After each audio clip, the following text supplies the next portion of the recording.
বাচ্চা স্কুলে যেতে পারে, অনেক রোগী থেকে শুরু করে অনেকের অফিস থাকে, অনেকের মিটিং থাকে। তো মানুষের জনভোগান্তি করে যে আন্দোলন, সেটা আন্দোলনকে শান্তিপূর্ণ আন্দোলন আমরা বলতে চাই। হ্যাঁ, তারা আমাদের ইটপাটকেল করেছিল, আপনারা দেখেছেন রাস্তায় এখনো অনেক ইটপাটকেল পড়ে রয়েছে। কিন্তু তারা দাবি করতেছে শান্তিপূর্ণভাবে তারা আন্দোলন আমরা বেশ কয়েকজন আমাদের ফোর্স ইনজুর্ড হয়েছে, তাদের ইটপাটকেল আপনারা দেখেছেন রাস্তায় এখনো অনেক ইটপাটকেল পড়ে রয়েছে। এবং তাদের অভিযোগ আছে কারণ নামে মামলা নাই, তাদেরকে গ্রেফতার করা হয়েছে। মামলা রয়েছে।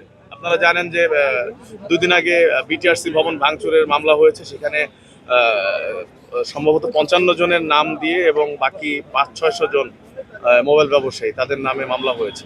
ঠিক আছে, এই ব্যবসায়ীরাই এই মামলার আসামি। এখন পর্যন্ত কতজনকে গ্রেফতার করেছে? আমরা সংখ্যাটা আপনাদের এখন সঠিক ফিগারটা বলতে পারতেছি না, তবে বেশ কয়েকজনকে আমরা আইনের আওতায় এনেছি। আজকে তাদের দাবি কি ছিল? আপনাদের নামটা ভাই এই আন্দোলন সম্পর্কে জানাইছেন কিনা আগে? Thank you.